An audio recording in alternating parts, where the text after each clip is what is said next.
자, 고려를 세운 왕건 918년에 나라를 세우게 되는데요. 자, 이제 본격적인 후삼국 통일의 작업에 들어가게 됩니다. 당시 왕건 같은 경우는 강했던 백제를, 후백제를 등지고 오히려 약한 신라를 굉장히 옹호하는 입장을 취합니다. 언뜻 보면 이해가 안 가는 거죠. 강한 쪽과 손을 잡고 약한 쪽을 쳐야 되는데요. 좀 이해 안 가는 행동 아닙니까? 당시 견훤 같은 경우는 병법에 따르면 약한 적을 먼저 치고 강한 적을 쳐야겠다라는 생각에 끊임없이 신라를 치고 끊임없이 사륙을 합니다. 그래갖고 심지어는 그 왕이었던 경혜왕을 죽이고요. 왕비를 범하는 행동을 하죠. 그리고 사람들을 마구잡이로 사륙을 해요. 그 이유는 뭐냐면 이런 공포정치를 통해서 신라 사람들이 어쩔 수 없이 무릎 꿇게 해야겠다는 거였습니다. 자, 근데 그거는 대안이 없을 때 얘기죠. 왕건같이 훈훈한 사람이 있는데 신라 사람들이 미쳤습니까? 견훤한테 무릎을 꿇게? 반면 왕건 같은 경우는 백제 군사가 후백제의 군사가 쳐들어올 때마다 무슨 혜성같이 나타나서 백마 타고 나타나서 그들과 싸워줬다라는 거 아닙니까? 심지어는 죽을 뻔도 했어요. 신라 도와주다가. 백제가 신라 치려고 그럽니다. 후백제가 도와주세요 왕건. 그래서 왕건이 백마 타고 왔는데 세상에 공산전투라고 있었거든요. 공산전투에서 자기의 8명의 참모를 다 백제군한테 잃고요. 그리고 자기도 죽을 뻔했는데 일반 군인 옷으로 갈아입고 평민 옷으로 갈아입고 구살생으로 도망갑니다. 목숨을 걸고 신라를 도왔던 거예요. 물론 이제 3년 동안 칼을 갈아가지고 고창 전투에서 백제군을 크게 이김으로써 주도권을 잡기는 하지만은, 자, 그러면 왕건은 왜 이렇게 약한 상대를 보호하고 강한 상대한테 등을 졌을까? 왕건은 신라의 정통성, 명분을 생각했던 거죠. 지금은 비록 타락하고 힘이 없지만은 천년의 고도가 살아있는 도시이고, 그리고 전통적으로 그 어떤 귀족들과 중앙 호족들이 자리 잡고 있는 모든 문화유산의 근거지라고 생각을 한 거죠. 그래서 자기가 전체 통일을 하기 위해서는 저기는 신라를 반드시 얻어야겠다고 생각을 한 거고, 이 사람 같은 경우는 저하고 똑같죠.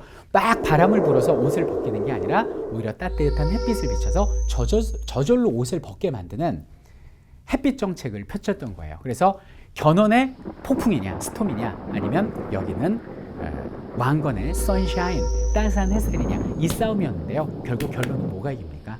제가 말씀드렸잖아요. 칼보다는 사랑이 위대하다고. 그래서 결국 신라 마지막 왕 경순왕은 스스로 왕건한테 항복을 하게 됩니다.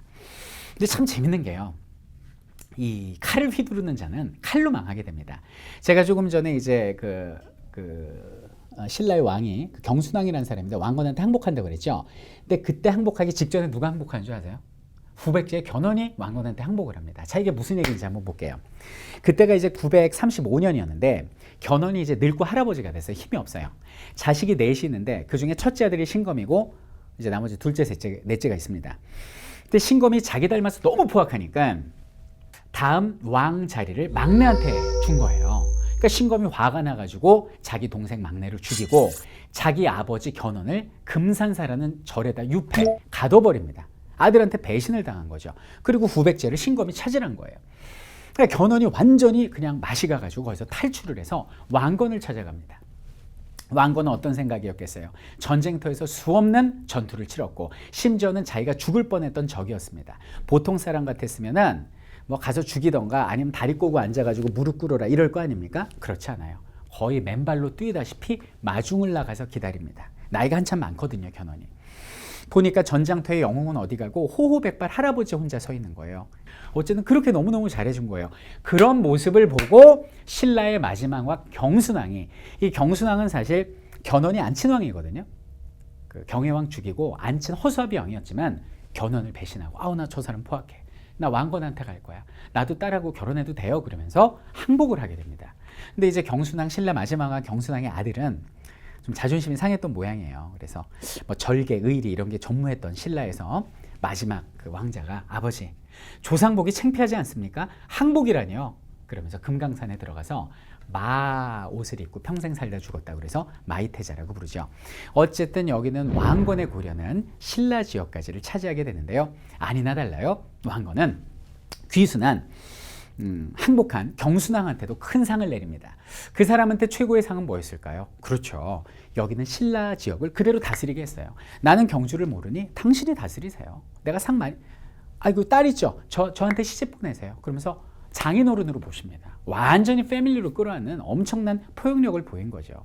예, 이렇게 해서 시급으로 그 경주의 땅을 내리기도 합니다. 이제 마지막 남은 뭐가 있어요? 그 신검의 후백제죠. 이제 견훤의 후백제가 아니고 신검의 후백제만 남아 있습니다.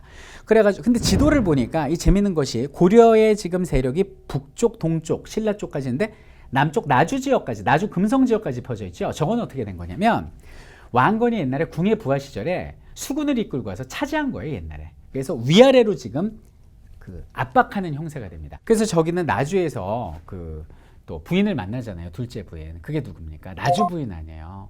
그 둘이 만난 장면 되게 뭐 로맨틱하다고 많이 알고 있지 않습니까? 뭐 빨래 하는데 가서 저거 좀 주셔. 그 물 한 잔 주셔 그랬더니 뭐 물을 떠서 주는데 거기다 버든잎을 이렇게 따서 줬다고 그러잖아요. 그래서 이 버든나무 잎이 웬일이요? 그랬더니 체하실까봐 그러니까 후후 불면서 드시라고요. 거기에 반해서 뭐 이렇게 결혼했다는 로맨틱한 것도 있는데 실제 고려사는 이렇게 로맨틱하고 좀 거리가 멀고요. 조금 에로티시즘하게 표현을 해놨습니다. 어떻게 표현을 했냐면 뭐 그런 거 다 생략하고요.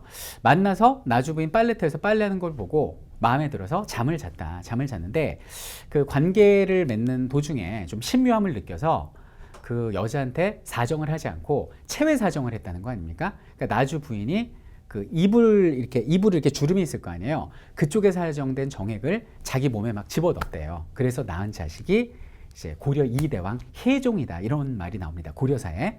근데 혜종이 주루망이었어요, 별명이. 주루망. 왜냐면 얼굴에 이런 주름이 있었다고 그러거든요. 그래서 그게 뭐 이불 주름 때문에 그게 그렇게 됐다 이렇게 고려사인 이야기하는데 뭐 어쨌든 뭐 그래요. 그래서 여기는 위아래에서 압박을 하는데 끝까지 신검은 항복을 하지 않았습니다. 그래서 무력으로 완전히 후백제 지역을 다 점거를 하고 936년에 후삼국을 통일하게 됩니다. 자, 태조 왕건의 어떤 포용력은 왕이 된 이후에 더 빛을 발하게 됩니다. 이분 같은 경우는 많은 업적을 남기신 성군으로 유명한데요. 일단은 고구려의 뒤를 잇겠다라는 북진 정책으로 유명하죠. 그래서 영토도 자, 원산만에서 대동강 이남까지 저기까지가 통일신라의 국경선이었었는데 저기는 영흥만에서 청천강 이남까지 영토를 넓히세요.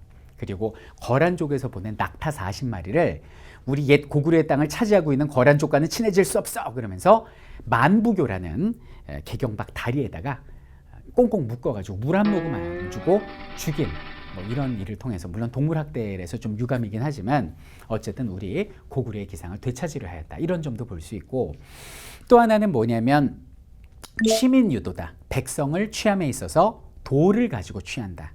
도로서 다스린다는 뜻이죠. 그래서 백성들한테 절대 토지세를 10분의 1 이상 못 걷게 했다라는 거죠. 그리고 당시 빈민구제 제도였던 흑창제도를 두어서 백성들이 먹을 게 없는 봄철에 쌀을 구워주고 수확의 계절인 가을에 되갚게 하는 국가의 대출 제도까지 만들었던 아주 위대하고 훌륭한 성군이 우리의 왕건이었습니다. 근데 왕건 같은 경우는 왕이 돼서 이런 업적을 펼치고 싶은데 문제는 그 전국에 있는 호족들이 위협을 하고 반란벌일 것 같으니까 그것 때문에 완전 스트레스를 받은 거예요. 뭔가 나라가 다져줘야지만 자기가 마음대로 업적을 펼칠 수 있을 거 아닙니까? 그러면 딱 두 가지 선택이죠. 조선시대 태조 이방원처럼 그냥 망치로 다 때리거나 아니면 자기 스타일대로 끌어안거나.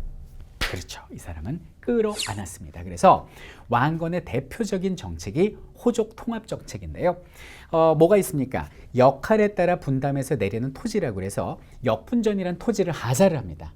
개국공신들한테 상을 줬고요. 각자 고향 내려간 사람들한테 상을 주고 두 번째는 뭐냐면 각각 호족들의 세력을 인정을 해줘요. 그래서 고려시대 왕건 때는요. 왕의 분신이었던 수령, 사또를 한 군데도 파견하지 않습니다. 어떻게 보면 지방자치를 인정을 해준 셈이죠. 그럼 이러면 왕권이 위협당할 수 있죠. 자, 어떻게 하느냐? 패밀리로 만드는 거죠. 그게 그 유명한 정략 결혼이에요. 자신을 노리거나 조금 껄끄러운 지역 그리고 자신이 반드시 다잡아야 될 지역은 무조건 그쪽의 딸들과 결혼을 했습니다. 그래서 나이 60대일 때까지 29명의 부인을 맞았던 것이 바로 왕건이었습니다. 어떤 사람들은 뭐 부럽다, 뭐 정말 다시 태어난다면 왕건처럼 뭐 이런 분들이 계신데요. 아, 이것도 어떻게 보면 곤욕이죠. 나이 60 됐는데 막 손녀 같은 아이들이 막 부인이라고 오니까 사랑해서도 아니고 정략 결혼이니까 그분의 결혼은 남자로서의 욕심이 아닌 어떤 이 나라와 민족의 안정을 위한 그런 피나는 건 아니고 하여튼 안정을 위한 몸부림이 아니었나 그런 생각을 해봅니다. 자, 근데 딸이 없는 집은 어떡하죠? 아들을 보내라고 할 수는 없잖아요. 뭐 그럼 어떻게 하면 됩니까? 거기는 사성 정책, 왕시성을 하사를 했다는 얘기 아닙니까? 그래서 뭐 예를 들어서 뭐 설민석이다. 그럼 저는 왕시성을 받으면 순간 왕민성이 돼야 되는 이런 방식으로서 그는 여러 호족들을 끌어안았고 그래서 아주 번성하는 고려의 시작을 맞이하게 됩니다. 이분 같은 경우 이제 그 돌아가실 때도 범상치가 않으신데 67세에 돌아가시거든요. 근데 뭐라고 말씀하시냐면 신하들 모아놓고 뭐 가족들도 있었겠죠. 나는 죽음을 내가 살던 집으로 돌아가는 것처럼 생각한다. 그러니까 울지 마라. 어차피 빈손으로 왔다 빈손으로 가는 거 아닙니까? 울지 마라라고 얘기를 하고 이렇게 눈을 감습니다. 그러니까 이제 대신들이 와 전하 하면서 울었을 거 아니에요. 그러니까 다시 이게 죽었다 눈을 떴다는 거 아니에요. 눈을 뜨면서 인간의 생이 덧없음을 모르느냐라고 핀잔을 주고 에이 그러고 바로 눈 감고 사망하신 이런 이제 돌아가실 때도 독특하셨던 분이 우리의 왕건이셨습니다. 태조 왕건 이분에게 배울 건 뭡니까? 바로 부드러운 카리스마 어떤 상대를 포용하는 마음이라고 할 수 있는데요. 평생을 싸웠던 적을 포용한다는 것이 결코 쉽지 않았는데 그 적 견훤도 포용했고 신검도 포용을 했고요. 그리고 자신을 위협하는 호족들도 끌어안았습니다. 자, 우리는 누구나 훌륭한 리더가 되고 싶어 합니다. 나를 따르라라고 이야기를 합니다. 리더의 자질, 덕목에는 여러 가지가 있겠죠. 뭐 솔선수범도 있고 에민의 정신도 있을 텐데요. 자, 이번 강좌를 통해서 우리가 깨달은 바 무엇입니까? 그렇죠. 진정한 리더는 강함보다는 부드러움으로써 상대를 이끈다라는 것 이번 차시를 통해서 배워봅니다.